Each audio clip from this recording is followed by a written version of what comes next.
All right, let's see where I'm at now. I've just finished the ash pan and all the related hardware there, so that's all good. Let's see, next page. And okay, what do we got here? It'll fold out. Oh, I see. Okay, so we need one boiler. One boiler. Okay, let me check and see what I've got. There we go. One 3.5-inch gauge Pennsylvania A3 switcher boiler. Check. Huh. Model engineering is easy. What's all the fuss about?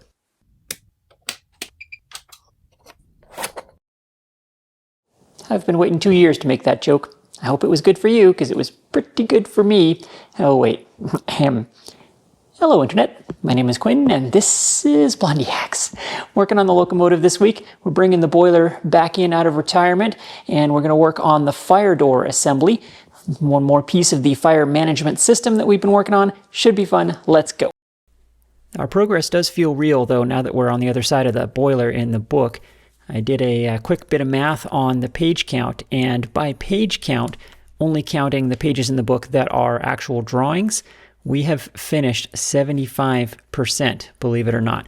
So that makes it sound like we're 3/4 of the way done this locomotive, but that's a very rough estimate because these drawings are far from linear. Sometimes an entire page in this book is an afternoon of work, and sometimes a single sentence in this book is 3 months of work. So it's really, really hard to judge. Nevertheless, I'm super stoked to be where I'm at. I decided it's time to paint the boiler, which will finish it off for realsies. It's been sitting in the drawer for 2 years now, believe it or not, so it's got quite a tarnish on it. So I cleaned that up with some Scotch-Brite, and this also got a bath in very hot soapy water to prep it for paint, get rid of any oils or, fingerprints or any such things that might be on it. I actually kind of procrastinated on painting this thing, even though that would finish it off nicely, because there was something psychological. It was so challenging for me to get this thing done and get it leak-free and to pass pressure tests that I felt like painting it would jinx it somehow, because once it's painted, I can't really do any additional joint work on it. Thus, even though it's passed 2 pressure tests by yours truly and an official one from my model engineering club, I still somehow felt I didn't want to paint it in case I needed to fix something on it. But I think it's finally time. I'm ready. The paint I'll be using is this barbecue and wood stove paint. It comes in exactly one color, flat black, which is good. That's what I want. As far as I know, this is the only paint that can handle the heat of a boiler. This boiler is going to be very hot indeed. The next closest thing would be brake caliper paint for cars. That's also pretty high heat, but nowhere close to what a boiler can do. But a wood stove and a barbecue, they are comparable. Now I'm putting this straight on the copper because at the time I foolishly believed that there was no such thing as a high temperature primer. That was one of those factoids that you have in your head. You carry it around your whole life. You heard it somewhere and you never questioned it. Somewhere, someone along the way told me that high temperature primers don't exist because something chemistry. And well, that is not true, because on this can it specifically says, if you wish, you can use the matching high temperature primer. Well, I didn't have that and I didn't want to wait. This finish doesn't have to be especially durable. Very, very little of this boiler is actually visible in the final locomotive. It's all covered up with lagging and cab and various plumbing and other decorative features. So this is really just to make anything that might be poking through look nice. In particular, part of the sides of the firebox are visible and the back head is visible to the driver, but virtually nothing else is.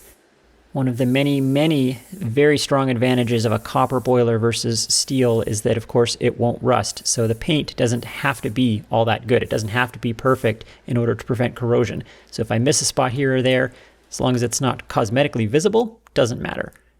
And I gotta say, that really came out great.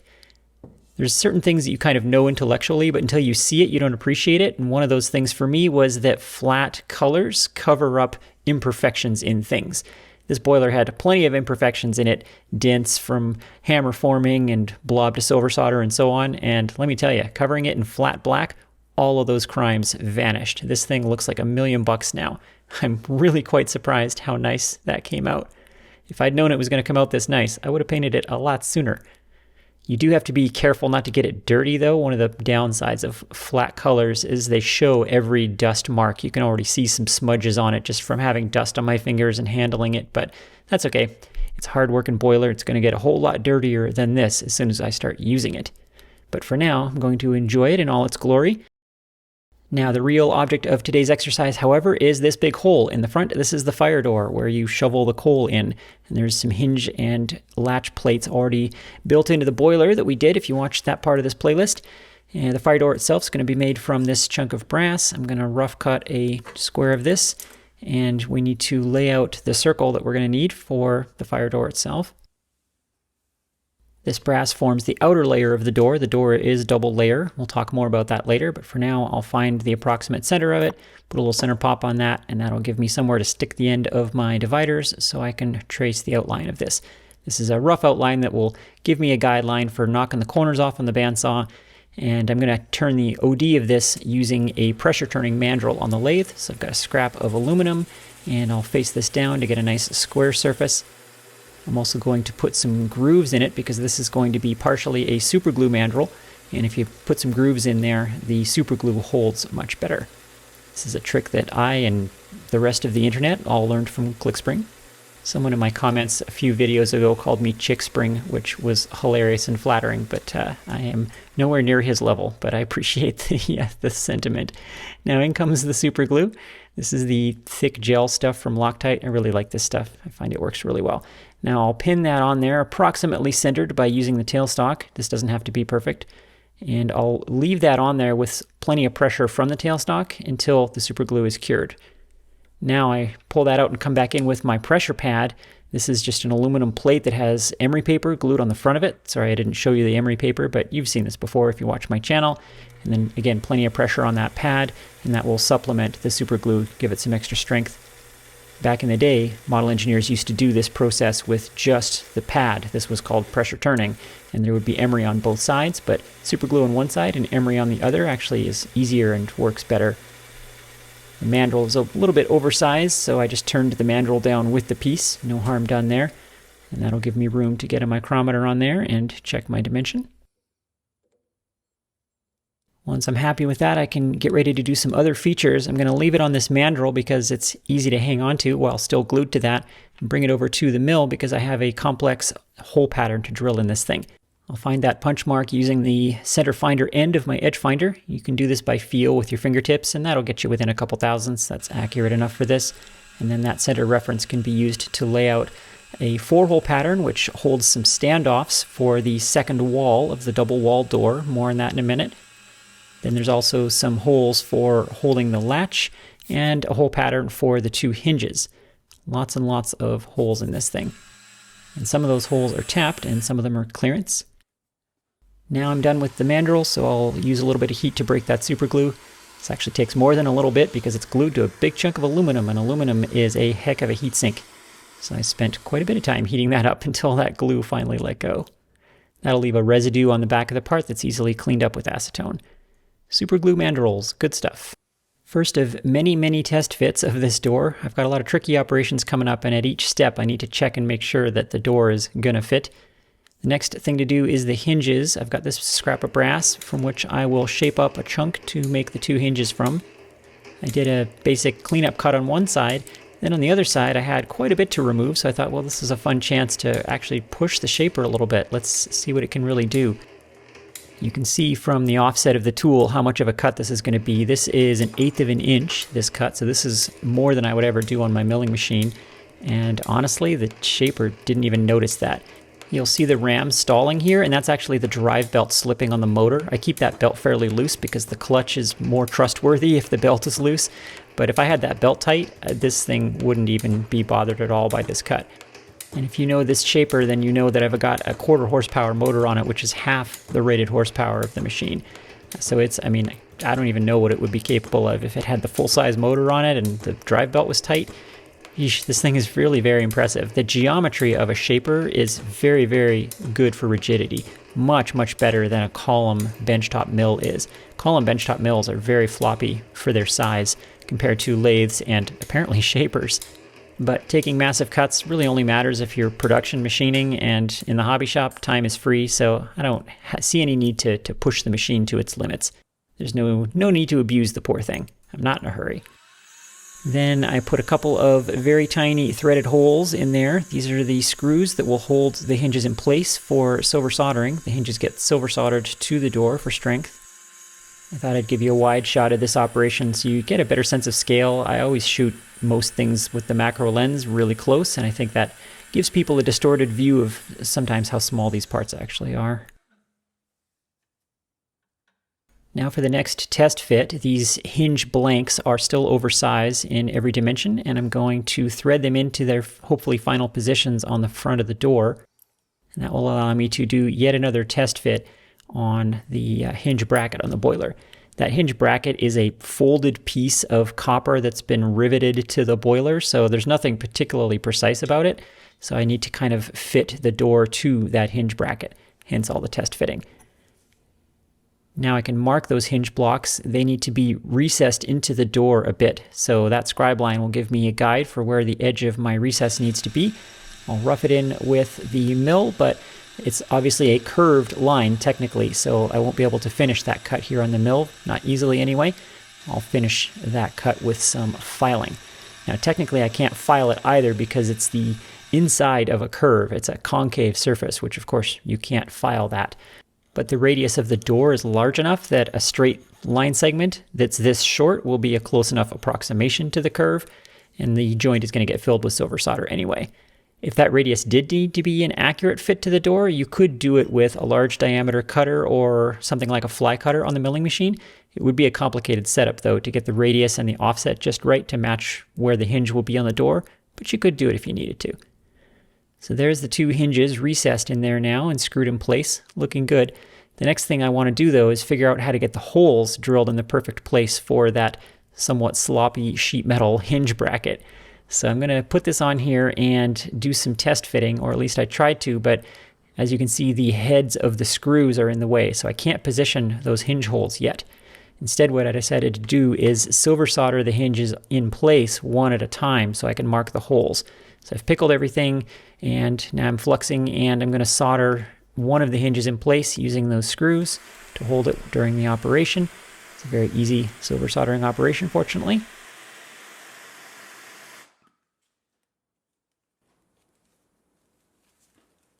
That joint came out really nice, and now I can file those screw heads off of there because that joint is permanent. The screws were just there for fixturing purposes.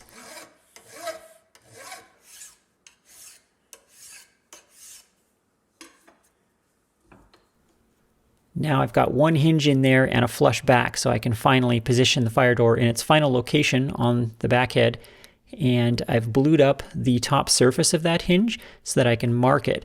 I tried to find a transfer punch the right size, but I didn't have one, so I used the drill that was used to drill the hinge holes. And I'll feed that drill down there and just give it a little twist, and it'll put a very tiny little mark in the bluing that I've put into that hinge. It's a tiny mark, but it's just enough that I can find it with a regular punch, so I can deepen that with a center punch, and that gives me enough to then bring it over to the mill and get my center finder on there and drill that out. Or at least it would, except that my center finder has too large of a diameter. It won't clear the door. So I need another way. It's time to go old school. Here comes the wiggler. This is not something you see me use a lot, but these used to be the most common way that hobbyists found centers, and I suppose real machinists also. So you give it a little massage with something wooden, and it'll self-center itself because it's spinning, and that gives you a very accurately centered pointer at the end of your spindle, which I can use with some magnification to find that center mark. Be sure to make as many weird faces as you can while doing this. That really helps with precision. And then I can come in with a long reach center drill that will just clear that door, spot that hole, and come in with the drill. Now that hole is off center on the blank, not to worry, that's by design. This blank is still oversized. There's a lot of shaping to do on these hinges yet. I just want to get the hinge holes in the right place and get everything functional before I start shaping things. I then soldered the other hinge blank in place, and using that drill once again to go up from the bottom this time through the hole in the lower hinge and both holes in the bracket, I should be able to get an accurate mark on the top hinge for where that needs to get drilled. This is a little bit trickier to drill because I have to go through the existing hinge, but I wasn't able to center drill it because of that. However, I think if I'm careful and with the additional support of the upper hinge, it should remain pretty straight when it drills, and it seems like it did. You might be wondering why I didn't just measure the location of the holes and drill them both straight through in one setup like that.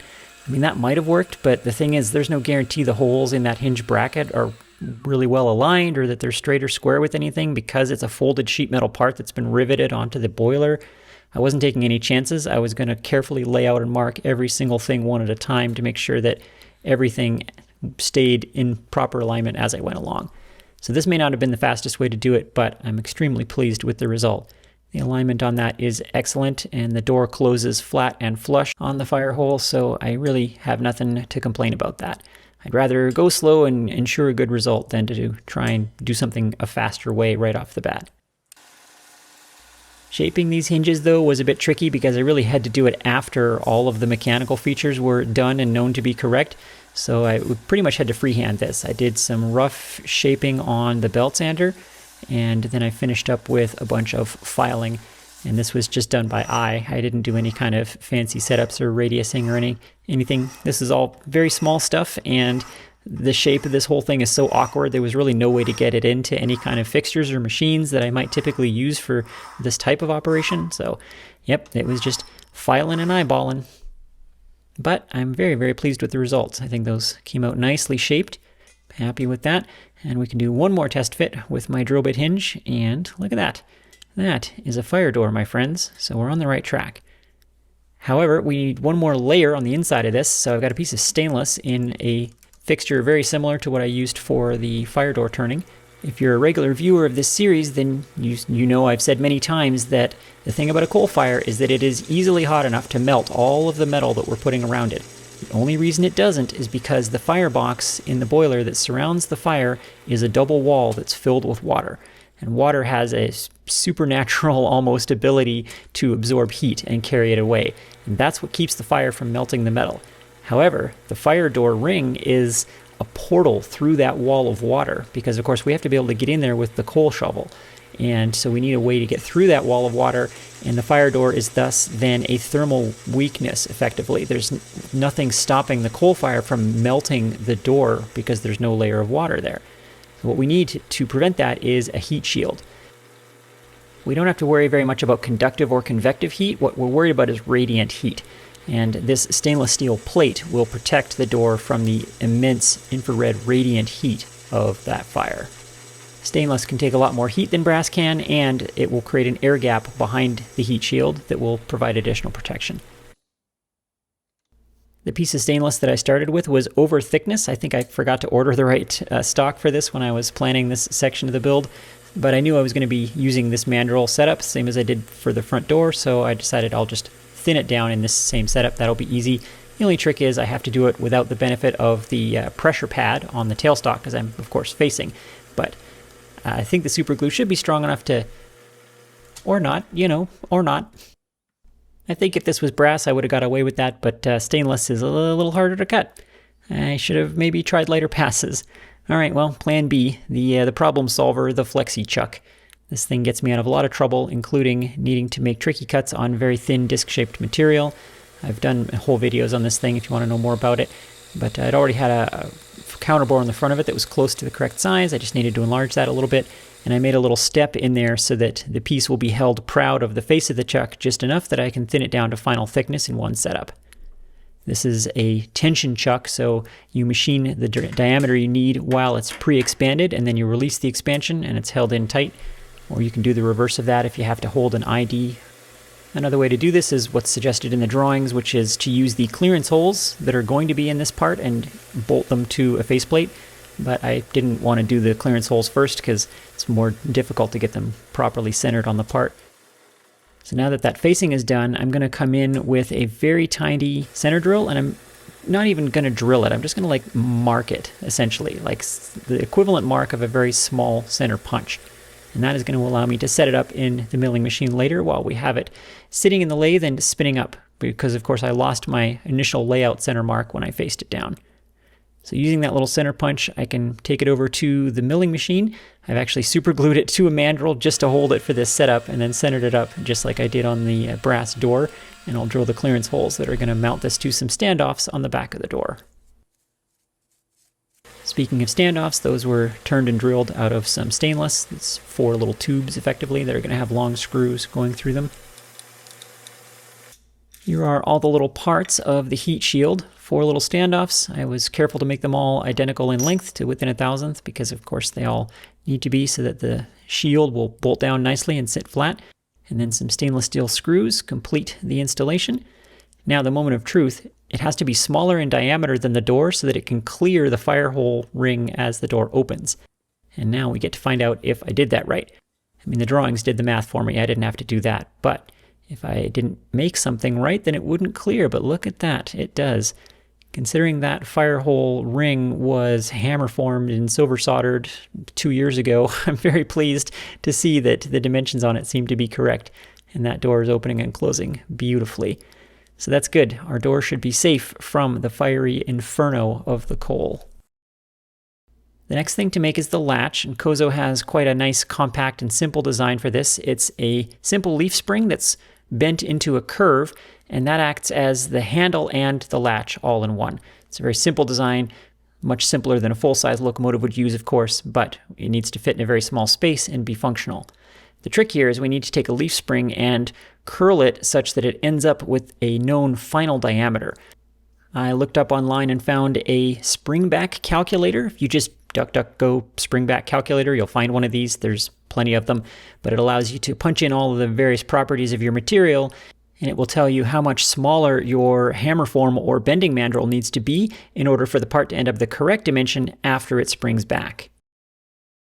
I turned a scrap of steel to that diameter, and then, thinking I'm pretty clever, I used my fret saw to cut a thin slit all the way down the middle of my mandrel. And that will allow me to hold the end of the spring steel and wrap it around the mandrel all in one go. I just eyeballed the center of that. That's going to be close enough. Then I can put this in the lathe, and I'm going to use the lathe just really as a rotating vise. I can put the end of the spring steel in there, and in principle I should be able to hang onto this and rotate it around. And well, sometimes the setup is too clever. Like, you think you're pretty smart and you're overthinking it really. I mean, that kind of worked, but obviously the end of the steel gets kinked, but that's fine. That can be snapped off at the end. But the end result is honestly kind of a hot mess. That just really didn't work as well as it did in my head before I started this. However, the spring-back mandrel size is still correct, and I just kind of did this a simpler, old-fashioned way, the way you might hammer form something round, using something like a clamp or pliers to hold the end flush against the mandrel, and then bend it around, in this case with my fingers. And yeah, that was a lot easier, and honestly yielded a much superior result. It needed a little bit of fine-tuning with some pliers, but the end result was quite good. So, you know, sometimes being clever is actually dumb. Then the mounting holes get drilled in that. I've talked ad nauseum lately how to drill holes in spring steel. I'm not going to do it again. Go watch more of my videos. And then that's left over length, and I trim that down to length, and I can bolt it onto the fire door and see if it's going to work. The idea is the, quote, latch of this is just a flat plate on the backhead that pushes up against that spring, and that holds it snugly closed. And then it has a loop shape so you can grab it and swing the door open. Now, of course, when the boiler is fired, that is going to be way too hot to touch. So the idea is you operate it with a hook that would be, say, on the end of your coal shovel. So again, the shape of that spring allows you to pull it open and push it closed, and the coil latches snugly against that plate on the backhead. I gotta say, that seems to work really well. It's very secure on there. It's not going to pop open or rattle, so that seems to have just worked. It's a very simple design, and it seems to be quite effective. So thanks, Kozo, for that one. No fancy mechanical swinging arms or contraptions required. Not exactly prototypical, but at this size you do have to make some compromises to make things actually usable by our giant gorilla hands. I painted that with the heat shield in place so that the ends of the screws holding the heat shield would also get painted. I did it in 2 steps. I painted the back, then installed the heat shield, then painted the front.